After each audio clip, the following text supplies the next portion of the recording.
hermanos, démosle gracias al Señor porque nos permite reunirnos una vez más, ¿no?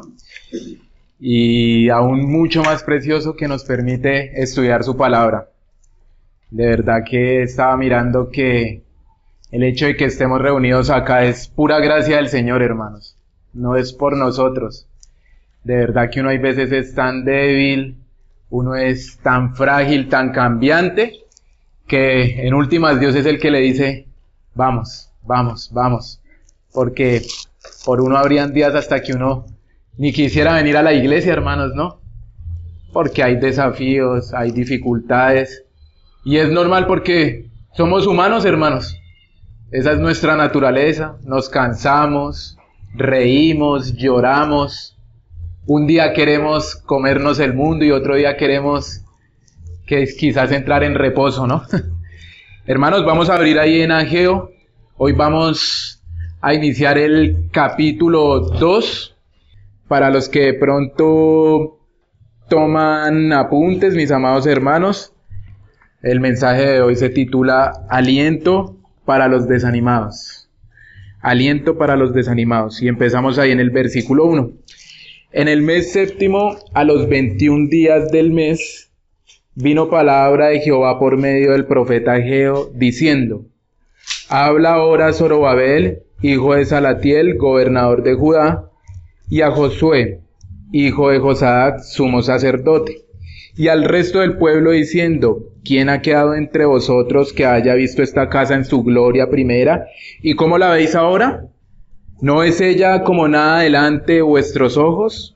Pues ahora, Zorobabel, esfuérzate, dice Jehová. Esfuérzate también, Josué, hijo de Josadac, sumo sacerdote, y cobrad ánimo, pueblo todo de la tierra, dice Jehová, y trabajad, porque yo estoy con vosotros, dice Jehová de los ejércitos. Según el pacto que hice con vosotros cuando saliste de Egipto, así mi espíritu estará en medio de vosotros. No temáis, porque así dice Jehová de los ejércitos, de aquí a poco yo haré temblar los cielos y la tierra, el mar y la tierra seca, y haré temblar a todas las naciones, y vendrá el deseado de todas las naciones, y llenará de gloria esta casa, ha dicho Jehová de los ejércitos. Mía es la plata, y mío es el oro, dice Jehová de los ejércitos. La gloria postrera de esta casa será mayor que la primera, ha dicho Jehová de los ejércitos, y dará paz en este lugar, dice Jehová de los ejércitos.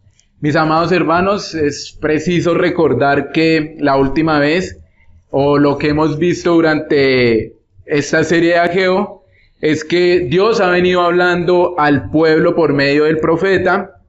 En la primera intervención, Dios exhorta al pueblo a salir de su comodidad. Recordemos que el pueblo estaba 100% involucrado a lo que eran sus casas. Algunos llegan a decir que estaban 100% involucrados en sus negocios, y todo esto también había pasado porque se había levantado oposición, ¿cierto? Entonces ellos, al ver la oposición, lo que dijeron fue: quizás no es el tiempo de edificar la casa del Señor, nos puede pasar. Vienen las dificultades, viene la oposición, la marea es fuerte, y nosotros decimos: no, no es el tiempo.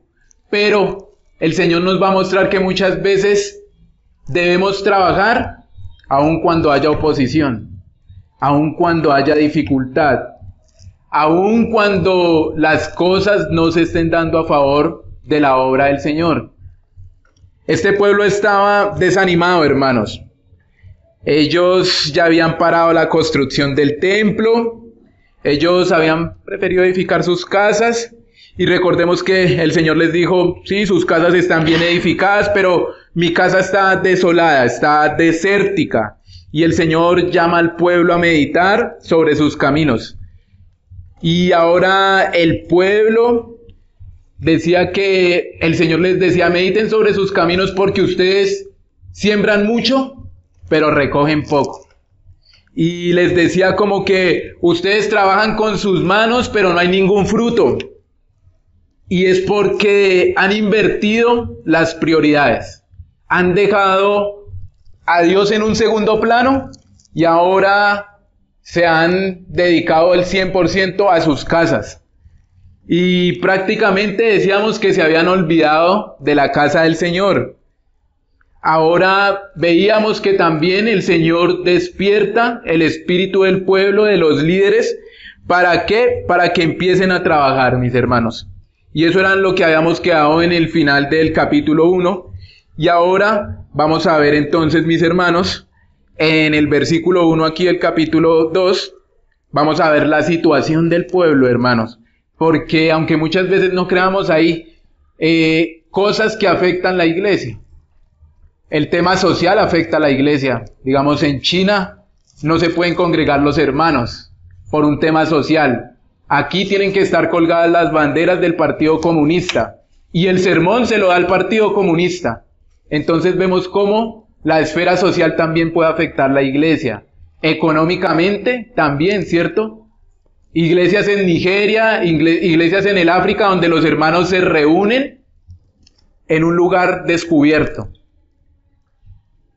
Lugares donde de verdad es complicado reunirse. Entonces vamos a ver cuál era la situación del pueblo, hermanos, porque es importante conocer el contexto. Dice, en el mes séptimo, a los 21 días del mes, vino palabra de Jehová por medio del profeta Ageo, diciendo.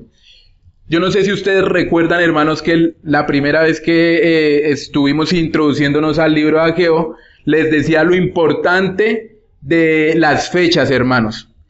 Y de no verlas como simplemente algo que debemos saltar, sino de algo donde también debemos enfocarnos, donde debemos decir, ¿qué hay con esta fecha, Señor? O sea, la fecha no es un dato aleatorio ni nada por el estilo. Entonces, vemos esto de parte del Señor y vamos a ver que dice que vino palabra del Señor a los 21 días del mes séptimo. Mis hermanos, yo quisiera hacer un pequeño recorderis de qué se celebraba ese día, mis hermanos. Se celebraba la fiesta de los tabernáculos. ¿Alguien ha escuchado de la fiesta de los tabernáculos?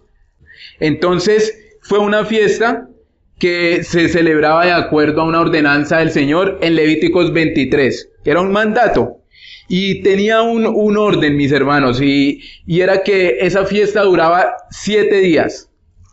El primer día junto con el último día debían ser de reposo para el Señor, de total quietud. Es decir, que la primera ofrenda que el pueblo debería presentar al Señor era su propio tiempo, haciendo cesar sus labores cotidianas y enfocarse en Dios.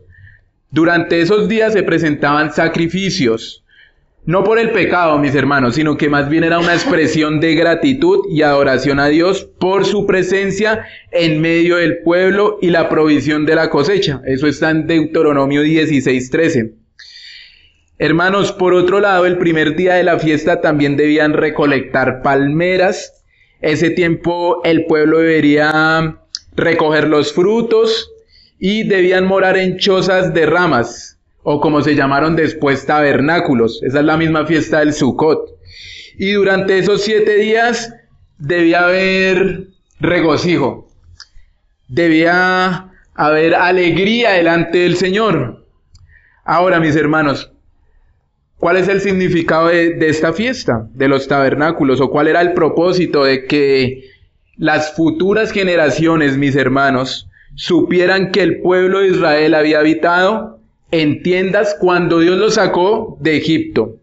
En otras palabras, Dios lo que quería era recordarles a las futuras generaciones que Dios, que Jehová, que Yahvé era su redentor, y no solo esto, sino que los sustentó en tabernáculos en medio del desierto, proveyendo para sus necesidades, y que el mismo Dios estaba morando con su pueblo. Hermanos, aún más profundamente nosotros podemos ver esto en Juan 1:14. Si quieren tomar nota, dice, el Verbo se hizo carne y habitó entre nosotros y vimos su gloria, gloria como la del unigénito del Padre, lleno de gracia y de verdad. Y la palabra que se utiliza aquí para habitó, esa palabra equivale a tabernáculo. Es decir, que Cristo mismo hizo tabernáculo entre nosotros, hermanos. Es por eso que esta festividad nos recuerda que aunque atravesemos el más duro y cruel y despiadado desierto, Dios está en medio de nosotros Y Cristo puso su tabernáculo en medio de nosotros y Dios está cuidando de nosotros en medio de esta situación. Hermanos, el contexto era el siguiente. Acordémonos que el pueblo había perdido de foco al Señor. Y a causa de eso, no habían buenos cultivos, no había buena cosecha, no habían los frutos, hermanos. Ellos trabajaban y cuando iban a mirar cómo estaba el cultivo, no había nada. Y ahora están celebrando la fiesta de los tabernáculos, que demanda una gratitud, que demanda ciertos sacrificios, que demanda recoger el fruto, pero no hay fruto, hermanos. ¿Cómo creen ustedes que la estaba pasando el pueblo, mis hermanos? La situación del pueblo no era la mejor, hermanos. No la estaban pasando nada bien. Se detuvo la lluvia, por ende se detuvieron los frutos. Había sequía en la tierra, sobre los montes, sobre el trigo, sobre los viñedos. El aceite, no había producción. El trabajo del pueblo era infructífero. Y era una fiesta de regocijo por la cosecha, pero no había cosecha. Lo que sí abundaba, mis hermanos, en estos tiempos era el desánimo. Era la tristeza. Había congoja y no había nada de consuelo. Y es en medio de esta situación, es en medio de este tiempo que el Señor viene a darles palabra. Sigue diciendo ahí en el mismo versículo 1, dice, vino palabra de Jehová por medio del profeta Ageo. Imagínense ese evento, hermanos, el pueblo está triste, no hay cosecha, desánimo, tristeza, lo que hay es escasez, miseria. Y dice que viene la palabra del Señor. Y hermanos, la única manera, mis hermanos, de nosotros poder ser levantados, la única manera de traer vida espiritual verdadera y duradera en la obra, en cada creyente, es cuando el Espíritu de Dios trabaja a través de su santa palabra, hermanos. Es por eso que nuestro estado moribundo, es por eso que nuestro estado triste y precario, solo el Espíritu Santo por medio de la palabra puede hacernos volver a la vida, hermanos. Él tiene el poder para levantarnos, para quitar el desánimo, la tristeza, la congoja. Cualquiera que sea nuestro estado, hermanos, deberíamos recurrir a la palabra del Señor. Ahora vamos a ver en el versículo 2 cómo nosotros muchas veces menospreciamos las pequeñas obras. Menospreciamos lo que vemos pequeño delante de nuestros ojos. ¿Se acuerdan de David, hermanos? Que primero presentaron todos sus hermanos, los más grandes, los más apuestos, los que podían ir a la guerra, y dejaron a David de últimas, y el profeta Samuel le dice, hey, ¿no tienes otro hijo más? Sí, hay uno que está allá cuidando las ovejas, el más pequeño e insignificante. ¿Y acaso no fue ese pequeño el que salía a pelear con Israel? ¿Acaso no es ese David? Poderoso en batalla, salía a pelear y el Señor estaba con él, de lo más pequeño. Y hay veces nosotros menospreciamos, ¿no? Porque nos basamos mucho en la vista, hermanos. Y vamos a ver que eso mismo le pasó al pueblo. Versículo 2, habla ahora Zorobabel, hijo de Salatiel, gobernador de Judá, y a Josué, hijo de Josadat, sumo sacerdote, y al resto del pueblo. Vemos que Dios le da ese mandato a Ageo y le dice que hable ahora. Es Dios ordenándole a Ageo que se dirija a Zorobabel, a Josué, y no solo al liderazgo, sino también al pueblo. Por lo tanto, Ageo tenía que ser ese canal para transmitir el pensamiento de Dios. Ageo debía ser fiel delante de Dios y delante del pueblo. Vemos que Dios se dirige a los líderes y al pueblo, y Dios no quiere que nadie quede por fuera de esto que Él va a decir. ¿Por qué será, mis hermanos? Bueno, porque todos tenían una responsabilidad, porque todos estaban desanimados y porque todos necesitaban ser levantados para continuar. Pues ya habíamos visto que había demora en la obra, y es que cuando el pueblo de Dios atraviesa por una situación dura, debe ser estimulado y consolado por Dios. Ahora, hermanos, la palabra es para todos. Hermanos, somos todos los que debemos estar contribuyendo. No es solamente de uno o dos, es de todos. ¿Qué dijo el Señor? Bueno, el Señor hizo 3 preguntas retóricas. ¿Qué es una pregunta retórica, hermanos? Es una pregunta que no se hace para obtener una respuesta, sino para provocar reflexión, para hacer énfasis o impacto en quien escucha.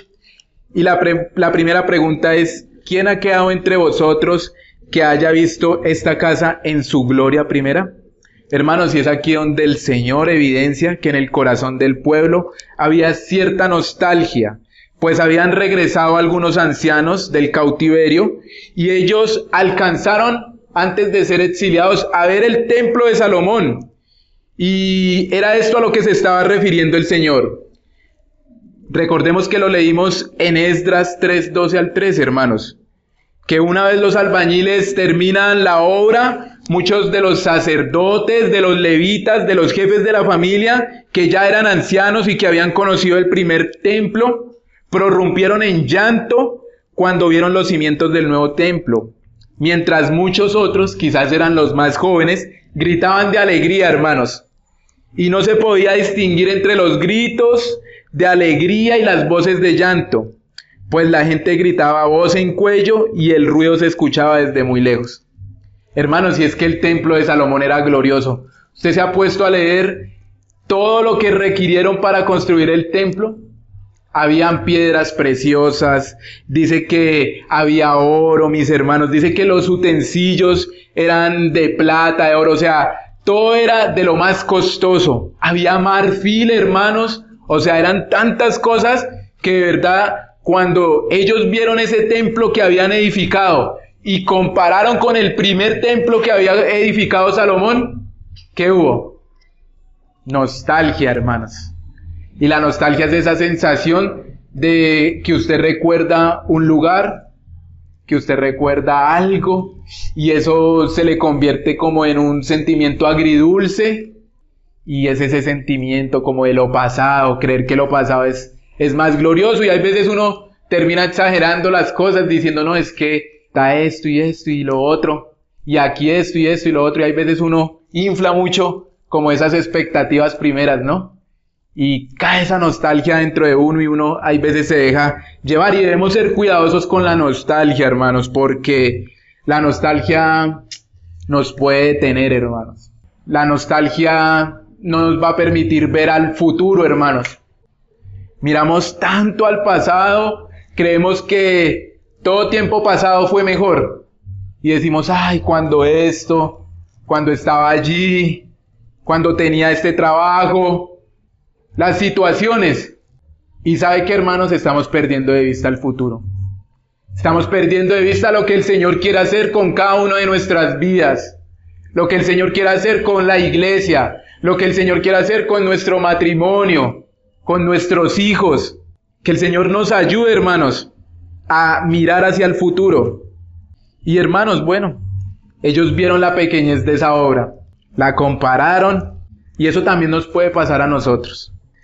Muchas veces vemos la pequeñez de nuestros dones, o muchas veces vemos lo insignificante y lo débiles que somos comparados al gran Dios.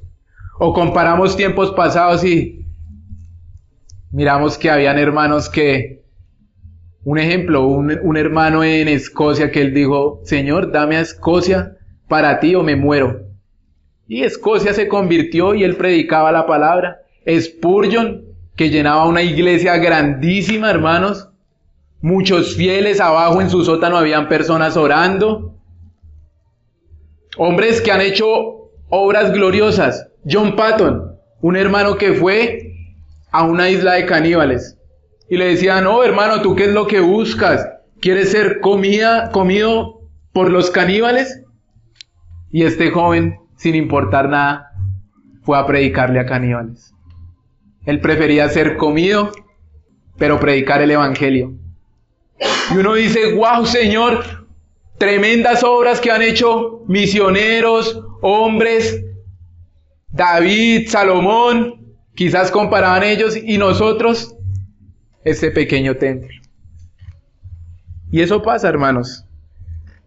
Comparados con Dios, No somos nada y nosotros no podemos construir quizás como Salomón y podemos pensar que estamos haciendo tan poco comparado con lo que Dios ha hecho en otros tiempos y podemos caer en una gran tentación, hermanos, y es de rendirnos y de no construir nada, de no avanzar, de no querer nada, hermanos. Pero hermanos, no nos afanemos por eso. Delante de Dios, hagamos lo que hagamos, siempre vamos a quedar cortos, hermanos. Hermanos, es que no existe algo tan alto, no existe algo tan sublime, tan elevado, que realmente alcance la grandeza que Dios merece. De hecho, nuestras obras, hermanos, lo hemos leído, ¿no? Son como trapos de inmundicia, hermanos. No alcanzamos, mis hermanos, a darle lo que verdaderamente Dios merece. Y el Señor sigue con la segunda pregunta. ¿Y cómo la veis ahora? En este momento el pueblo judío se da cuenta de que la reedificación del templo no era nada esplendorosa como el edificio de Salomón. Se sugiere que Ageo también había visto el primer templo. ¿Y qué pregunta, hermanos? ¿Cómo vemos nosotros hoy día la obra de Dios? ¿La vemos en ruinas? ¿La vemos ahí a medio? ¿Cómo la vemos, mis hermanos? Quizás la vemos pequeña, ¿cierto? Quizás menospreciamos lo que Dios está haciendo, mis hermanos. Pero, amados hermanos, yo quiero que nosotros recordemos algo. Y es que Dios también es de las cosas pequeñas, mis hermanos. Es ese Dios que también, aun cuando esa obra parece pequeña e insignificante, ese Dios también tiene control de eso pequeño. Eso que quizás nosotros vemos como una oración por un hermano, esa cosa tan pequeña e insignificante, Dios es dueño también de esa obra, de esa oración, hermanos. Imagínense, quizás la obra no avanzaba, todo iba despacio, tenía un aspecto de pobreza, algunos murmuraban diciendo que no se parecía en nada al primer templo. Comparaban estas pequeñeces con el glorioso templo construido por Salomón. Y hermanos, de verdad que el Señor trabaja en el día de las pequeñeces. Y aunque nosotros menospreciemos el proceso, Dios se alegra de ver que la obra continúa a pesar de que es pequeña. El Señor ya sabía cómo iba a quedar la obra, que no iba a igualar en nada. Y el Señor les dijo, hey, deténganse. No, el Señor les dijo, hey, cobren ánimo. Es momento de que trabajen en la obra, de que reedifiquen. Y hermanos, es que de verdad que la obra no se mide por el tamaño, sino más bien por nuestra fidelidad a Dios. Este pueblo muestra que fue fiel en ponerse a trabajar para el Señor. Y sigue la otra pregunta. ¿No es ella como nada delante de vuestros ojos? Ahora Dios les muestra su realidad. Él no les oculta que lo que habían hecho era como nada delante de sus ojos. Él les dice, lo que ustedes hicieron de verdad es como nada. Y esa es la verdad, mis hermanos, es que somos tan débiles, tan frágiles, y de verdad que nos sumimos en la nostalgia y añorando ese pasado feliz. Y puede ser tan perjudicial, hermanos, que como les decía, puede que impida vivir nuestro presente, nuestro futuro. A veces yo recuerdo, hermanos, que cuando yo empecé en el Evangelio, había una hermana, y ella ya era veterana, pero ella era la que enseñaba la palabra en ese entonces. Y la hermana ponía unos coros, hermana, y todos éramos jóvenes. La hermana, yo creo que era por allá de 1900, y uno joven, pues uno quería escuchar algo como más al contexto de la historia, ¿cierto? Y ella como que se le olvidaba que estábamos en pleno siglo XX, hermanos. Y no estaba mirando el futuro, no estaba mirando que había una nueva generación sentada delante de ella. Y hay veces eso también es lo que ocasiona esa nostalgia, que no permite a la iglesia que se contextualice con las necesidades que tenemos hoy día. Hermanos, va uno a un servicio y parece que el culto es solamente para los adultos. Y usted ve mientras los jóvenes atrás jugando Free Fire, en la tablet distraídos. Y la iglesia, hermanos, debe salir de esa nostalgia para poder atender las futuras generaciones. Se nos están perdiendo los jóvenes, hermanos. ¿Usted ha visto que hay jóvenes que no quieren nada con el Señor? Hermanos, Dios tiene un futuro glorioso para nosotros. No nos quedemos en la gloria pasada de cómo era esto, cómo lo hacíamos. Hermanos, debemos cambiar para poder alcanzar a los perdidos. Hermanos, lo que pasa es que a veces menospreciamos lo que Dios está haciendo en medio de nuestra comunidad, en medio de nuestro tiempo, en medio de nuestro contexto, en medio de nuestro siglo. Menospreciamos lo que Dios está haciendo. Hermanos, ¿saben qué es lo que sucede? Que uno de verdad dice, hay estructuras rígidas que no nos permiten avanzar, no nos permiten ver al futuro. Ahí, hermanos, la iglesia ha caído en un lenguaje que ya no le habla al corazón de la persona. La iglesia ya no atiende a la necesidad de los hermanos, ya no atiende a la necesidad de los jóvenes. Y hermanos, y algo que quiero que tengamos presentes, yo no sueño con una iglesia llena de luces, yo no sueño con humo, yo no sueño con la que banda rockstar tocándole al Señor, no, hermanos. Yo no sueño con eso. Yo sueño con un servicio que atienda las necesidades de todas las generaciones, hermanos. De los niños, de los jóvenes, de los ancianos, de los adultos. La iglesia, hermanos, si bien es el lugar donde uno no viene para sentirse bien, debe ser el lugar que atienda las necesidades de nuestra comunidad, hermanos. Nosotros vamos a llegar acá en algunos momentos y vamos a ver que la reunión no nos gusta, porque el Espíritu Santo nos confronta por el pecado. Amén. Gloria al Señor por eso. Qué bueno. Vamos a llegar en momentos en donde vamos a ver que nos recuerda lo pecadores que somos el Señor. Y no, ¿quién se siente bien cuando le sacan sus pecados? Nadie. Pero gloria al Señor que Él sí se atreve a hacer eso, hermanos. Y nos expone. Y nos deja desnudos. Y de verdad que nosotros decimos, Señor, no quería hoy venir a la iglesia, hoy este culto no me sirvió, pero ¿cuánto me hablaste, Señor? Gracias. Pero hermanos, de verdad que debemos empezar a enfocarnos en atender las necesidades. Gracias al Señor porque de verdad en medio de la palabra nos ayuda a crecer, nos ayuda a dejar de vivir el pasado y a abrazar el presente y el futuro. Hermanos, miren, es que la misión no cambió. El mensaje no cambió, hermanos, el mensaje es el mismo. ¿A quién predicamos? A Cristo y a este crucificado, al que resucitó, al que volverá. El evangelio no ha cambiado, mis hermanos, solo Cristo salva, solo por fe, no por medio de las obras. Pero ¿saben qué es lo que se ha cambiado, mi hermano? La generación. Pensamos alcanzarlos de manera rígida y estructurada y seguimos viviendo de esa gloria pasada, de cómo lo hacían nuestros antepasados. Hermanos, escuchaba yo la historia de un hermano del Perú. En Perú estaba como algo aquí como la guerrilla.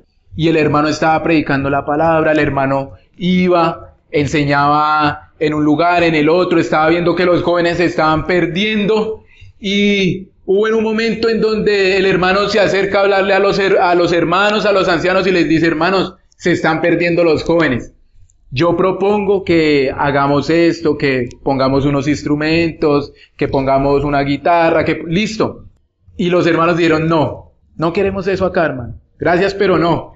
Y el hermano, pero los jóvenes se están perdiendo y es la única manera en cómo podemos atraerlos, pienso yo, decía el hermano. Fue a otra iglesia, se cerraron las puertas, oposición, lo que hemos estado viendo. Y el hermano dijo, ¿saben qué? Decidí yo empezar a hacer la obra. El hermano empezó a predicar la palabra y en ese entonces en el Perú había una banda que se llamaba Náuseas.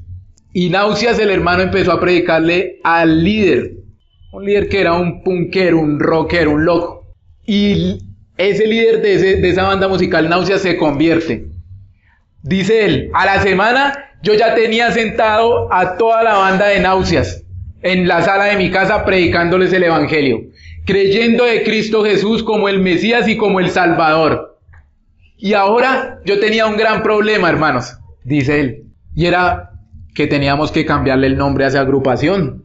Porque imagínense cuando llegáramos a la iglesia, hermanos, les presentamos a Náuseas. Entonces, hermanos, cogen y le ponen otro nombre. Y él contaba, hermanos, gracias a esto, a que yo me enfoqué en las futuras generaciones, hoy mi iglesia tiene más de 1000 miembros.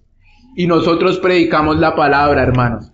Tenemos un orfanato, tenemos muchos frentes para atender las necesidades.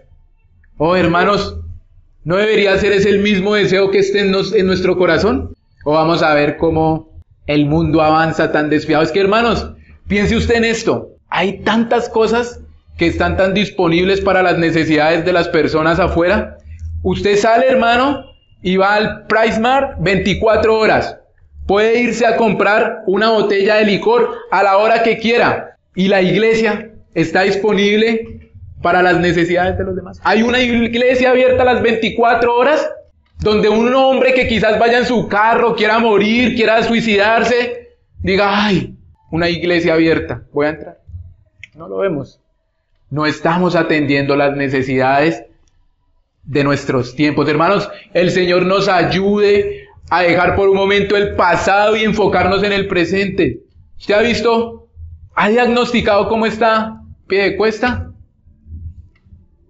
Ya dicen que hay más ladrones, ya dicen que hay más vicio. Escucha uno peleas que no soportó que este le dijo a este y cogió y lo mató. Los jóvenes rebelados en contra de sus padres, las mujeres no se sujetan a los hombres, todo al revés. Y yo pregunto, ¿estamos atendiendo las necesidades como iglesia?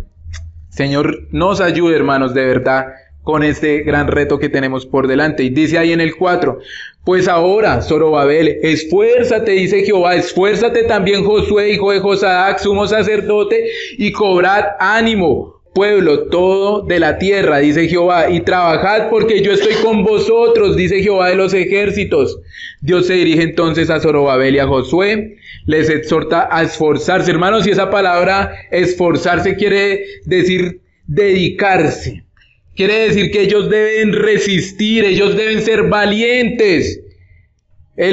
Dios diciéndole al liderazgo y al pueblo que tiene que prevalecer, que deben tener una disciplinada fidelidad, hermanos, para continuar la obra de reedificación.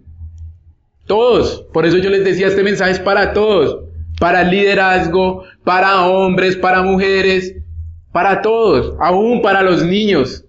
Hermanos, aún los niños sirven para la expansión del evangelio. Yo he visto unas cosas tan tremendas, hermanos, niños así, predicándole a la policía, pequeños, entre chiste y chiste se le va acercando, le deja un tratado. Niños pequeños haciendo la obra del Señor. Hermanos, y es que la obra del Señor demanda tenacidad, hermanos. Demanda de gran esfuerzo. Hermanos, debe haber una alta tolerancia a la frustración. Porque hay veces la obra no va a andar como nosotros queremos. Una cosa es como uno quiere que ande y otra cosa es como el Señor la lleva en su proceso, hermanos. Por uno quisiera que los hermanos vinieran, como decía ayer, que vengan a la reunión de oración, que vengan a la reunión de damas. Uno quisiera ver esto igual de lleno el martes, el viernes, ¿cierto? Pero hermanos, la obra es del Señor. Y nosotros que debemos tener fidelidad para soportar. Debe haber tenacidad. Hermanos, si ustedes ya vieron algo en este versículo 4, que esta palabra esfuérzate se repite 3 veces. Esfuérzate, esforzaos, cobrad ánimo. ¿Qué nos estará queriendo decir el Señor? Porque hay veces el Señor tiene que ser tan enfático con nosotros, hermanos. ¿Será que hay veces somos un poco tosudos, testarudos? O hay veces, como me pasa a mí, paso mis ojos rápido por la palabra y digo, ya cumplí y listo. Pero el Señor sigue diciendo, esforzaos, esfuérzate. ¿Por qué será tan enfático? ¿Será que hay desánimo, desaliento entre nosotros? ¿Será que estamos pensando en dejarlo todo? Quizás la situación pesada. Hay días, hermanos, en donde uno no quiere continuar con nada. ¿A usted le ha pasado eso, hermanos? Días en donde yo digo, el jefe molestando, pide una cosa, despidos. Uno dice, Señor, ya no quiero más. Hay días en donde uno está desalentado, la salud, las situaciones, hermanos. Es que de verdad este mundo es cruel, hermanos. Este mundo es despiadado. Y necesitamos tener a Cristo para avanzar. Y el Señor sigue diciendo, en medio de la situación del pueblo, Este pueblo estaba desanimado, oposición, no había cosecha, no había fruto. Estaban celebrando una gran fiesta que hacía énfasis en la cosecha, en la provisión de Dios. Crisis total. Y Dios les dice, esfuérzate. Hermano, Dios te dice, esfuérzate. Dios te dice, esfuérzate, esfuérzate, esfuérzate. Hermanos, uno quiere a veces botar la toalla, pero no dejemos que el desánimo nos carcoma. No dejemos que el desánimo nos deje paralizados, hermanos. Hay que esforzarnos con nuestros hijos, hay que esforzarnos con el ministerio que el Señor nos ha dado, hay que esforzarnos con nuestros esposos, esposas. Hermanos, hay que esforzarse con sus sueños. ¿Usted ha visto una persona que no tiene propósito y sueños, hermano? ¿Usted ha vivido sin propósito? Debe haber un sueño en su vida, mi hermano. El bien sea usted decir, levantar a mis hijos. El bien sea usted decir, mi sueño es construir bien mi casa. Esfuércese, hermano. Mi sueño es tener un ministerio que impacte a los hermanos, que impacte los matrimonios, que impacte las nuevas generaciones. Esfuércese, hermano. Mi sueño es tener una empresa y poder ayudarle a los hermanos, darles trabajo, ser un buen jefe, honrar al Señor. Esfuércese, hermano. No abandone sus sueños. Hermanos, el Señor nos dio esa capacidad de soñar. No es nada ajeno. ¿Por qué lo podemos hacer? Porque el Señor nos dio esa capacidad, hermanos. Y trabajad, sigue diciendo, y trabajad porque yo estoy con vosotros, dice Jehová de los ejércitos. Y ahora Dios los llama a trabajar, a ocuparse, a atender la situación por la que estaban pasando.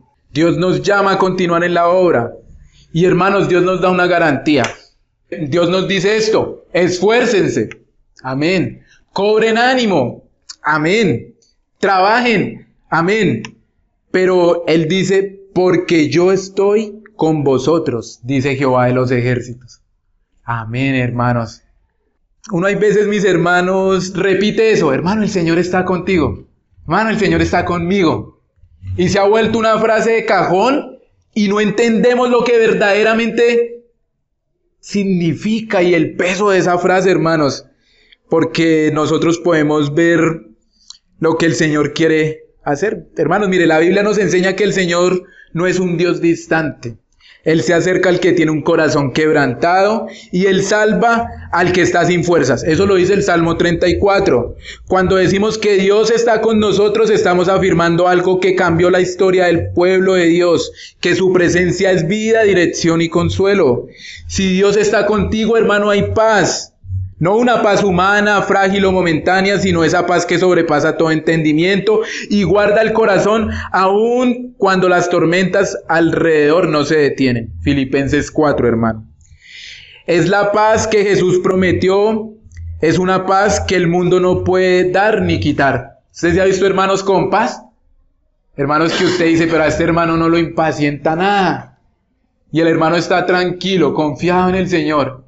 Y en medio de la dificultad el hermano termina cantando alabanzas y uno dice, hermano, pero usted está enfermo, a usted le dieron un mes de vida, usted está atravesando tremendas dificultades y el hermano en paz. Eso es algo que solamente da el Señor. Si Dios está contigo hay protección, como dijo el salmista, el Señor es escudo alrededor de los suyos, protector en tiempos de miedo y defensor cuando las fuerzas se agotan. Salmo 3. Y este es un himno que también es un salmo y que me encanta. Dice, aunque acampe un ejército a nuestro alrededor, nuestro corazón no temerá, porque el Señor permanece fiel. Si Dios está contigo hay provisión, Él cuida de las aves del cielo, viste los lirios del campo y conoce nuestras necesidades antes de que abramos la boca. Hermanos, ¿qué ocasiona en su corazón cuando yo leo esto? ¿No le da seguridad, hermanos? ¿No les da tranquilidad? Hermanos, si Dios está con nosotros, ¿quién podrá contra nosotros? No importa cuán oscura sea la noche, Él va delante de nosotros como luz que disipa las tinieblas. Él no nos deja, no nos abandona, Él no se olvida de sus hijos. Aunque pasemos por aguas profundas, aunque atravesemos el fuego, no nos consumirá. Isaías 43. Y cuando ya no podamos más, cuando las fuerzas se acaban y el alma se cansa, Él mismo renueva nuestras fuerzas, tal como dijo Isaías. Los que esperan en el Señor recobran nuevas fuerzas, levantan alas como águilas, corren sin cansarse y caminan sin desmayar. Isaías 40, hermanos. ¿Qué produce esto en nuestro corazón? ¿O usted está en un estado de crisis por las noticias? Hermanos, cuando venga la crisis, cuando venga la dificultad, levante la palabra, hermanos. Esa es la que prevalece. Esa es la que debe prevalecer en la iglesia. Esa es la que se debe abrir. Esa es la que debe prevalecer en su casa. No hay para el arriendo. No he visto justo ni su descendencia desamparado que mendigue pan. Amén. Hermano, esa promesa es para usted o para quién más la dejó el Señor. Hay que creer, el Señor está con nosotros. Que nos ahogamos, que la situación está difícil, el Señor está con usted. Eche mano de la palabra, hermano. Medítela. Hay una práctica que nosotros hemos dejado a un lado y es meditar la palabra. ¿Sabe qué es meditar la palabra? Bien dice el Señor que nosotros somos como ovejas de su prado. Y las ovejas tienen un proceso y es que ellas mastican el pasto que comen. Ellas rumean lo que comen, el pasto, todo. Y duran tiempo rumiando. Y así debemos ser nosotros. Debemos rumiar la palabra. Bueno, estoy pasando por desaliento, estoy pasando por depresión, estoy pasando por estrés. ¿Cuál es la contra? La palabra. Y rumee la palabra y medite y escuche alabanzas y escuche palabra. Y hay tantas maneras prácticas, hermanos, de verdad uno estar meditando en eso. Él es quien nos toma de la mano, Él es quien nos sostiene. Él nos dice que no temamos, hermanos. Hermanos, recordar que Dios está con nosotros no solamente es una frase bonita, debe ser algo que transforme nuestro caminar. Donde Él está siempre hay esperanza, hermanos. Hermanos, el mensaje de Dios tiene dos caras. Y es, por un lado, el pueblo debe cobrar ánimo y trabajar. Y por otro lado, Dios promete que está con ellos. Tenemos responsabilidad, sí, hermanos. Debemos trabajar mientras Dios promete estar con nosotros. Y mire que esto, de acuerdo a lo que dice el versículo 6, dice: según el pacto que hice con vosotros cuando saliste de Egipto, así mi espíritu estará en medio de vosotros, no temáis. ¿Cuál era el pacto que Dios había hecho con el pueblo de Israel? En Éxodo 33:14 está, y Él dijo: mi presencia irá contigo y te daré descanso. Hermanos, esa promesa de Dios me recuerda cuando el pueblo estuvo pasando por todo el desierto, hermanos, y cómo Dios los guiaba. ¿Se acuerdan que cuando uno empieza a leer la palabra y cuando empieza uno a leer Éxodo, que es el libro de la salida, uno empieza a ver que había una columna de nube de día y una de fuego en la noche, protegiendo al pueblo? ¿Se acuerdan, hermanos, que el Señor estaba con ellos y Él abrió el mar rojo, que trajo salvación para el pueblo de Israel y trajo un juicio para Egipto?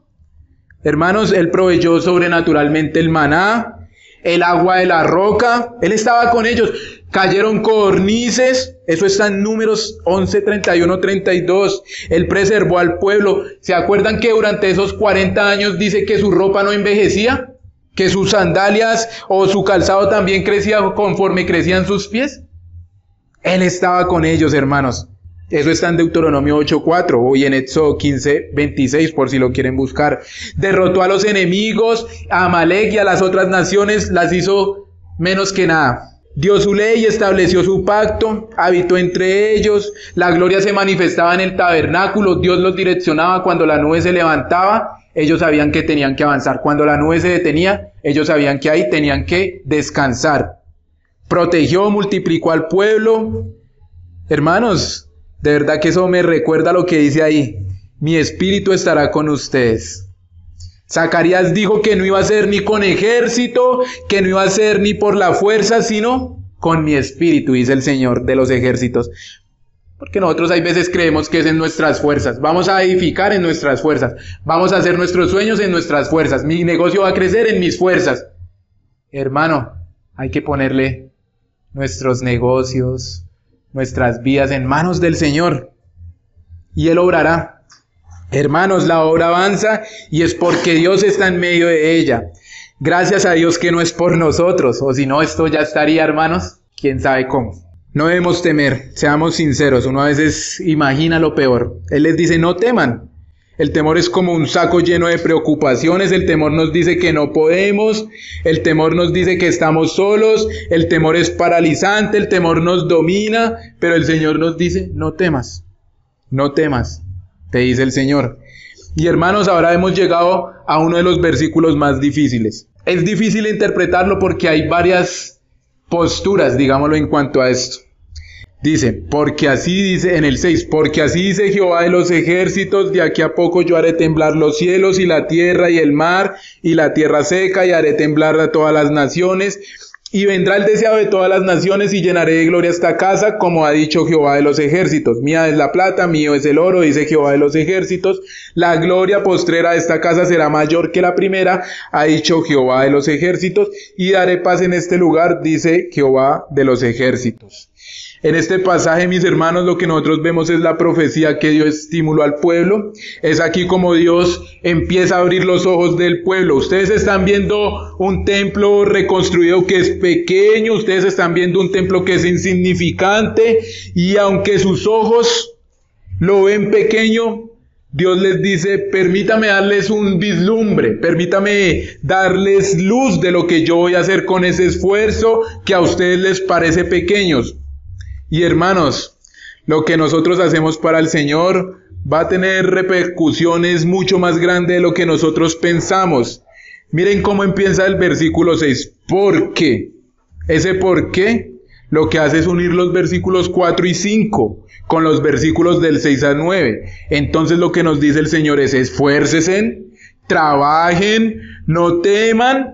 Porque así dice el Señor de los ejércitos, hay algo que yo voy a hacer en el futuro y ustedes deben empezar a contemplar con los ojos de la fe. Porque vivimos por fe, hermanos. Uno puede decir, esta hora está pequeña, pero usted ha dicho que hayan más hermanos congregándose. Es fe, hermanos. ¿Quién puede hacer eso? Solamente el Señor, pero uno hay veces solo ve lo pequeño. El pueblo estaba desanimado, pero ahora Dios quiere que ellos levanten los ojos más allá del horizonte. Él quiere que miremos por encima de la situación, hermano. Bien sea la situación económica, Él quiere que miremos más allá de nuestros gobernantes, de las crisis de este mundo, de la agenda anticristiana que avanza. Él dice que de aquí a poco hará temblar la tierra y los cielos y el mar, que temblarán todas las naciones, y dice, y yo traeré todos los tesoros de las naciones hasta esta casa, de tal manera que la gloria postrera sea mayor que la primera. Hermanos, en pocas palabras, lo mejor está por venir. Lo mejor está por venir, hermanos. Anímate, trabaja y no temas, porque todo lo que estás construyendo es más grande de lo que ves. Dios promete tomar tu trabajo y hacer que tus esfuerzos sean 1.000.000 de veces más de lo que jamás imaginaste. Hay veces uno dice, hermano, no es que el hermano está acá discipulando a uno, no es que el hermano está acá orando a otro, no es que el hermano está allá visitando en la cárcel. Y uno ve eso como pequeños esfuerzos. Pero esos esfuerzos, hermanos, para nosotros, aunque parezcan pequeños, el Señor de eso puede hacer algo grande, hermanos. El templo que se estaba construyendo en los tiempos de Ageo era un templo pequeño. Era un eslabón de una serie de eventos que Dios iba a llevar dentro de poco tiempo. Ahora, ese dentro de poco tiempo en el calendario de Dios, acordémonos que para Dios un día es como 1.000 años y 1.000 años como un día. Y solo dice que lo esperen dentro de poco. Y esa frase, yo voy a hacer temblar la tierra, siempre se usa es para referirse a la manifestación visible de la presencia de Dios. Acordémonos de que cuando Dios le dio la ley al pueblo en el monte Sinaí, ¿qué pasaba? Decía que era como truenos, que el pueblo temía, que la tierra se estremecía, que había un sonido de bocina como de trueno y que el pueblo estaba temeroso. Hermanos, Dios había descendido del cielo con toda magnificencia a encontrarse con su pueblo. O sea, que lo que el templo antiguo representaba se iba a cumplir. ¿Qué representaba el templo, hermanos? La presencia de Dios. Y ahora Dios dice, no se preocupen, yo haré temblar los cielos, yo haré temblar la tierra, porque yo mismo vendré y estaré presente en medio del pueblo. Hermanos, ¿cuándo se cumplió esta palabra? Bueno, cuando Cristo se encarnó. ¿Se acuerda que les decía que Él vino a habitar con nosotros? Cristo es el verdadero templo de Dios, Cristo es el encuentro entre Dios y los hombres. Es allí donde podemos experimentar verdadera paz, y el Señor está edificando el templo y atrayendo fieles a Él con el fin de que sea una iglesia gloriosa. Él está trayendo piedras vivas. Eso dice Pedro que nosotros somos, piedras vivas, ¿cierto, hermanos? Piedras vivas. ¿De dónde vienen esas piedras vivas? Dice que vienen de toda lengua, de toda tribu, de toda nación, y ya no se limita solamente con Israel, sino que de todo el mundo entero. Y hermanos, y es aquí donde les decía que hay tensión en el texto en el versículo 7.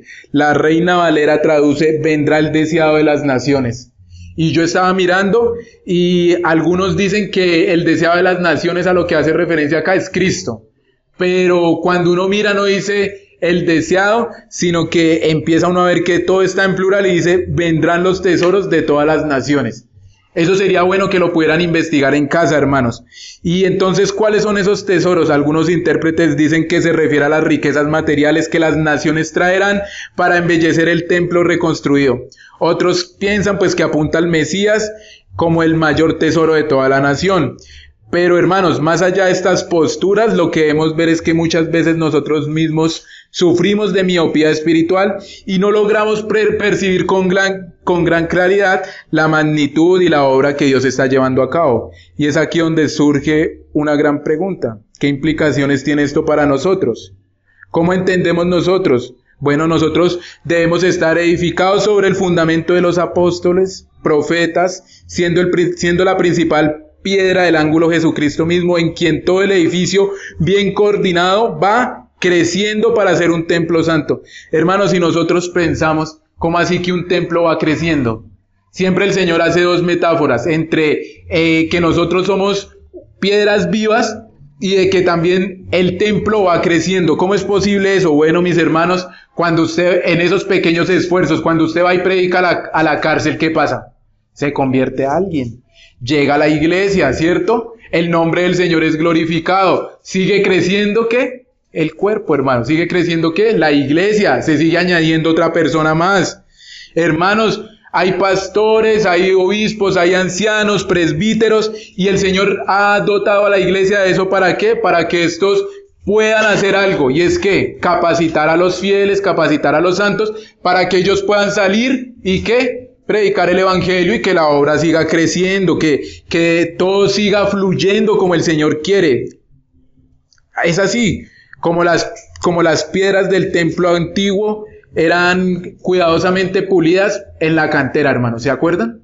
Que decía, no, vamos a construir el templo, pero las piedras no se pueden tratar acá dentro del templo, sino que tiene que ser en la cantera.